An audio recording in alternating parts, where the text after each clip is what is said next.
Most of the population is consuming only 12 to 15 varieties of plant life. This variety is not enough to sustain human life.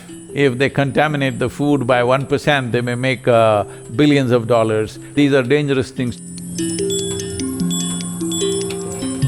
On a daily basis, if we are consuming this, we will come to lots of troubles. Cognition levels can be greatly enhanced by just changing the way we eat.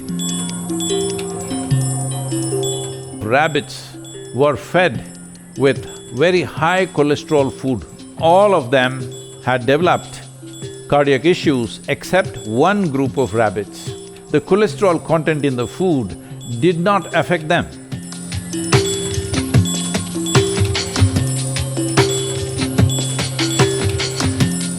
We have moved, Western countries particularly have moved strongly towards food processing. Right now, India is making huge steps to set up food processing industries because food is a perishable item and people want to store it and use it tomorrow. So, as a policy, as a philosophy, as a social consciousness, we must understand that eating food in its fresh condition is the best way to eat. But there are extraneous situations in one's lives where you could be in places where such a thing is not possible, then processed food and frozen foods are okay. But on a daily basis, if we are consuming this, we will come to lots of troubles.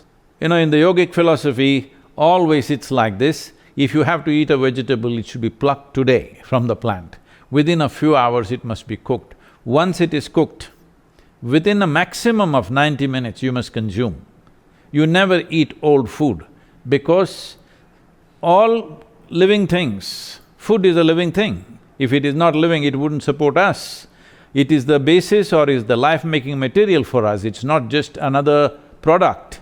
So, all of it is moving from life to death or from death to regenerating to life. This is happening all the time at every level of life. The whole process that we call as life is a cycle between life and death. We refer to life as a dynamic process, death as inertia. If one becomes inert right now, if we poke them and they become active, then we say they were sleeping. If one becomes inert, if you poke them, they don't wake up, but with lot of medical attention they wake up, then we say they were unconscious or they were comatose. But if one becomes inert and whatever we do, if they do not come back, then we say they are dead. So essentially, death is inertia. Everything in life is constantly battling between dynamism versus inertia. So we call this inertia as tamas. So once you allow food to stay, especially cooked food, if it remains for a period of time, then it gathers inertia. You may not feel anything, it's just that your sleep quota may improve. That is, you may sleep for more number of hours and everybody is going about saying that the more you sleep, the more healthy you are. Of course because if you sleep through your life, you may be healthy, but you just may not have a life. Right now it's being recommended, everybody should sleep for minimum 8 hours for health and well-being. 8 hours means it's 1/3 of our life we must sleep to be healthy. This is lot of servicing to be done for any machine. If it's of any good quality, it should not need that much of maintenance. But right now, one important thing is, food is contaminated. When I say contamination, it is not only that it is poisoned by somebody by intent, no, it is contaminated by lacking the necessary nourishment in it, and most of the time the food that people are eating, buying from a supermarket may be a month, 2 months or 3 months old, and even they bring it home and again it stays there. And today there are many studies to show this, because I'm particularly stressing on the fresh food, because using processed food and food with very high level of inertia within it causes constipation. Today, many universities are studying this and they are saying constipation and cognition issues are very related. But there have been doctors and certain publications which we've been going about saying this Victorian idea of emptying your bowels on a daily basis is not really necessary. If your bowel movement happens once or twice a week, it is good enough. Well, these are dangerous things to say. It is just that you may not die, but everything will decline in the body if waste material stays in the body for too long. You eating highly processed food, very large percentage of meat in the food, all these things will bring constipation, and today world is suffering from various kinds of psychological derangements, and cognitive decline is a huge challenge in people over 50, 60 years of age. The neuronal regeneration and cognition levels can be greatly enhanced by just changing the way we eat, and the system will not degenerate at the pace at it will, because the regeneration process will be very high if the food has a certain level of sattva or a certain level of aliveness within itself. There is a lot of evidence accumulating that Parkinson's starts in the gut, and that the microbes have a big role in first interacting with the enteric nervous system, the little brain we have in the gut. You know, and in Alzheimer's disease it's equally complex. But there's now pretty strong evidence that these interactions between our gut and the microbes that live in it, and then you can extend this further, and the kind of food we eat and the environment where we grow this food in, that there is this connection to some of the most serious diseases that we're going to be facing in the next 50 years, because people are getting older, and the prevalence rate for these chronic neurodegenerative diseases is increasing. Not only this, how we consume food also becomes an important aspect. If we do not take necessary attention as to how we address the food that we eat, this also has impact. There are some wonderful studies in some of the United States universities showing this.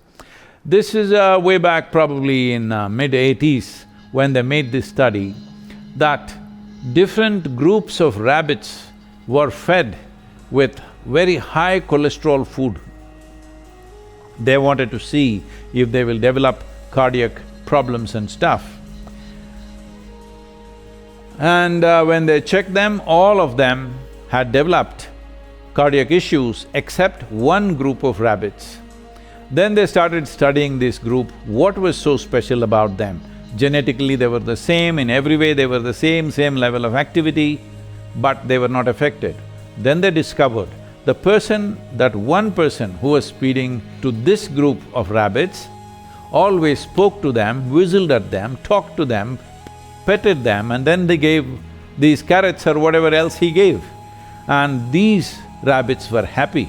Because they were happy when they were consuming, the cholesterol content in the food did not affect them. So this is something we must know, how we address the food, because there is an intelligence within us which builds this whole body. This body and brains was built from inside.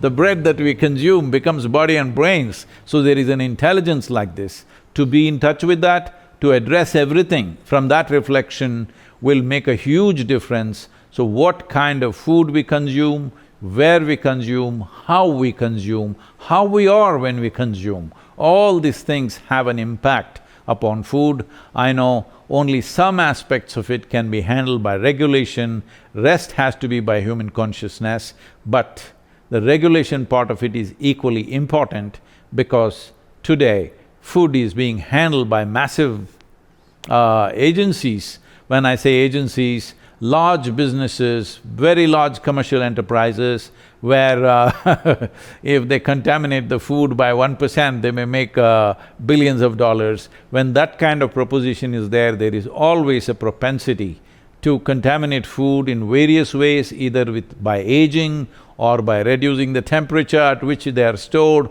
or actually adding something to it. All these aspects are there, but the most important aspect is, at the very source it's being contaminated, we have to address that. Contamination is happening at the production level, Not only at the production level, even at the base production level, which is soil itself, is contaminated. So when we have reached this point in the world, where very source of our life, we have managed to contaminate in many different ways or deplete in many different ways, a time has come when regulations upon food definitely should consider the way of production, the means of production, and the source of production has to be brought into this ambit. Today, the nutritional value that is expected out of the food that we consume has gone down significantly, and because we are a market-ruled economy, commercial forces rule us.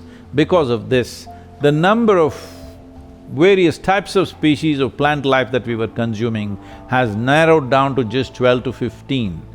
Just about 100 years ago, we were consuming anywhere between 200 to 230 species of plant life. Today, largely most of the population is consuming only 12 to 15 varieties of plant life. This variety is not enough to sustain human life. It's come to a place, everybody has come to the conclusion that without supplements, you cannot really live because food is not good enough. Yes, one part of it is true, food is not good enough, unfortunately. This is because soil is not good enough. And when soil is not good enough, we must understand soil, food, body are three variants of the same thing. They are not different. So regulators have to enhance the ambit of regulation and also raise human consciousness to become very conscious about these things so that more than regulation, if the market becomes conscious, it naturally regulates the production units in many different ways. Market rejects anything that is not well produced or is of not good quality, that is also part of it. So regulation should not just remain with making rules and regulations, it should also move towards educating the public in a large-scale public education so that regulation can happen from the market end, from the consumer end, also regulation can happen.